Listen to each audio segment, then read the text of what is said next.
Amazon जंगल की नैतिक कहानी। एक समय की बात है, अमेजन जंगल में एक छोटा सा गांव बसा हुआ था।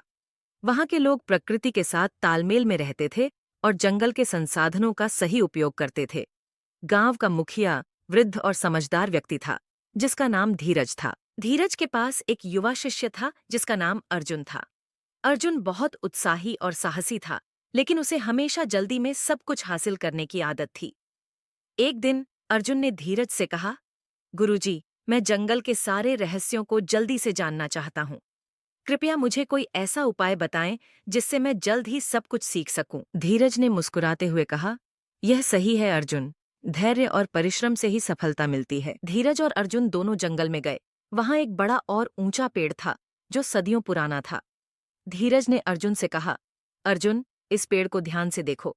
इसने धीरे धीरे समय के साथ अपने जड़ें गहरी की हैं और इतने बड़े और मजबूत बन गए हैं। अर्जुन ने पूछा, लेकिन गुरुजी, इसका मेरे सबक से क्या संबंध है? धीरज ने उत्तर दिया, अर्जुन, इस पेड़ ने हमें यह सिखाया है कि हर बड़ा और स्थायी चीज समय और धैर्य से ही बनती है।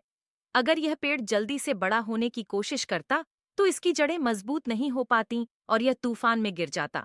उसी प्रकार तुम्हें भी धैर्य रखना होगा और समय के साथ सीखना होगा। अर्जुन ने समझते हुए कहा, गुरुजी, अब मैं समझ गया हूँ। मैं अब धैर्य रखूंगा और समय के साथ सब कुछ सीखने की कोशिश करूंगा। धीरज ने मुस्कुराते हुए कहा, यह सही है अर्जुन, धैर्य और परिश्रम से ही सफलता मिलती है। इस प्रकार अर्जुन ने अपने गुरु की बात मान ली और समय के साथ धैर्यपूर्वक सीखने लगा। कुछ वर्षों बाद अर्जुन एक समझदार और कुशल व्यक्ति बन गया और उसने जंगल के सारे रहस्यों को जान लिया। कहानी की शिक्षा: धैर्य और परिश्रम से ही सच्ची सफलता प्राप्त होती है। समय के साथ मेहनत और धैर्य से हर मुश्किल को पार किया जा सकता है।